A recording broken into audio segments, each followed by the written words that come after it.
Alright guys, we are back with another video. If you're new to the channel, my name's Austin Silver. Welcome. Make sure you subscribe, join the family. Today we are heading into non-farm payroll news in about 7, 6, 5, 4, 3, 2, 1. Take a look at the chart here. We'll see if it starts to spike. There's a reason why I don't trade NFP. There it goes, shooting higher. Exactly as we thought. We knew that this news event, I've talked to you guys about this before, high impact, you can see the red folder here on Forex Factory, high impact news event. Not only is it the non-farm employment change numbers, but the employment rate change numbers are also put out. So let's see here. So non-farm employment numbers are down under forecast. So what you would interpret that as negative news for the dollar. We know negative news for the dollar is going to push dollar quote pairs like Euro USD higher. So that negative news right there is why you're going to see Euro USD spike a little bit up here. Let's send them a message here in the VIP chat. Bad numbers for USD.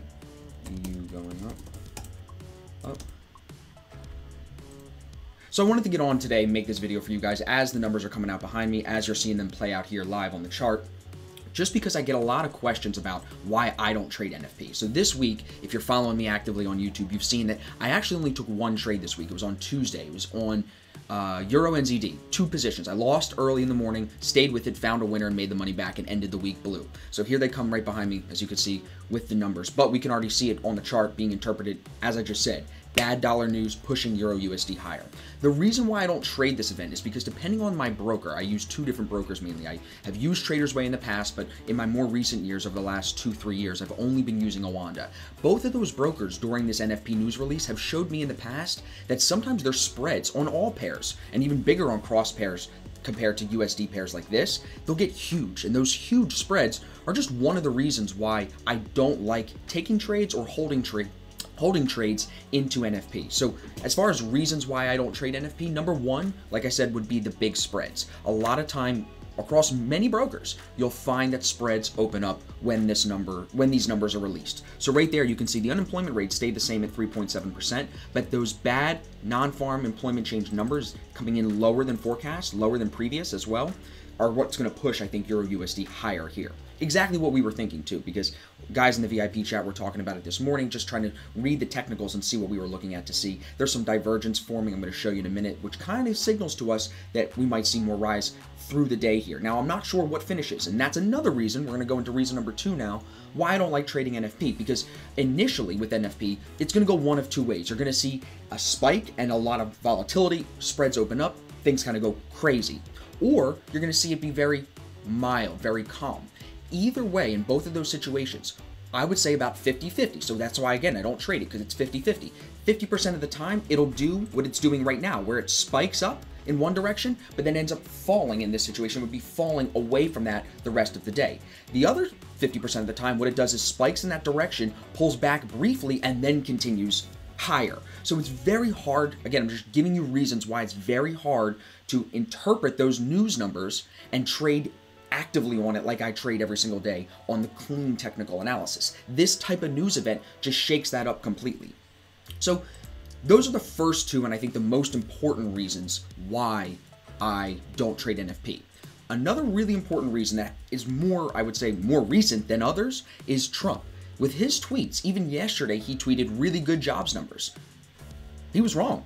So he puts out a tweet yesterday trying to influence the market, right? I personally think it's almost like manipulation. I think it's bullshit. He shouldn't be allowed to do that. But he puts out that tweet, which is incorrect, right? Yeah, the unemployment rate didn't change, but the non-farm numbers are lower than forecast. So he was wrong, trying to shift the market, and people are going to trade on that. And I don't want to be involved in that. So reason number 3 is basically because this news event can be driven by outside market forces, which is like the reason I got into Forex trading. I didn't want to be involved in things that could outside the market that could influence inside the market, which happens a lot in stocks. So on this type of news event, it's almost like you're getting that poison, that outside poison into the market. So you want to avoid that. And that goes into the 4th reason, the final reason why I don't trade NFP, is because you're following the herd in more often situations than not with NFP. And what I mean by that is a lot of amateur traders are attracted to trading NFP. A lot of beginner traders, people that don't really know what they're doing, are attracted to this news event because they think it's easy to predict. And in my opinion, whenever you see the herd going towards it, whenever you see this outside manipulation more than normal, coming towards an event, towards the market, it's better to step off. It's better to stay back. How many times when I first got started trading, I can't even tell you the countless times I just got burned on NFP, burned on it. Every time. And it would be after a good week of trading, it would come to that Friday and I would give money back that I just didn't need to do. So for consistency purposes, for people that are really here trying to treat this as a business for the long term, it is much safer and much easier to make consistent money in this if you avoid non-farm news, if you avoid these high impact red folder news events. I mean, this is forexfactory.com. It's a free website. They tell you what news events to avoid. It is that simple. So you just stay away from it. And now you can see Euro USD is spiking lower. So it's that volatility that I don't like. I like volume. I like opportunities that are clean and trending. But anytime you see these red folders, you know that the market could get shaken up. And we know from every other first Friday of every other month over the last 5 years of me trading, we know that this event is probably the most impactful news event. When it shakes, it's the most impactful news event of the month by far. And now on top of that, today we have Fed Chair Powell speaking at 12:30. So again, another red folder news event that says to me, Austin, why give back money that you worked really hard to make this week? You followed your plan and your plan tells you to avoid these red folder news events. So that's what I'm going to stick to doing. That's what's been consistent for me. And that's what I wanted to share with you guys today.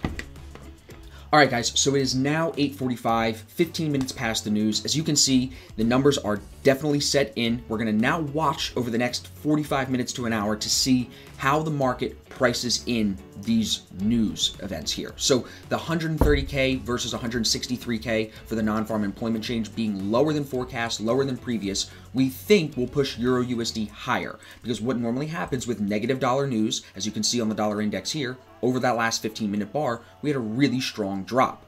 That will probably continue as the day goes on because the news overall was still negative for the dollar. And what that's going to do is push Euro USD higher as the morning goes on into the New York trading session and as we wrap up things here for the weekend. But there's one more reason that I want to share with you of why I don't really believe on trading these numbers and why I really don't trust them as a whole.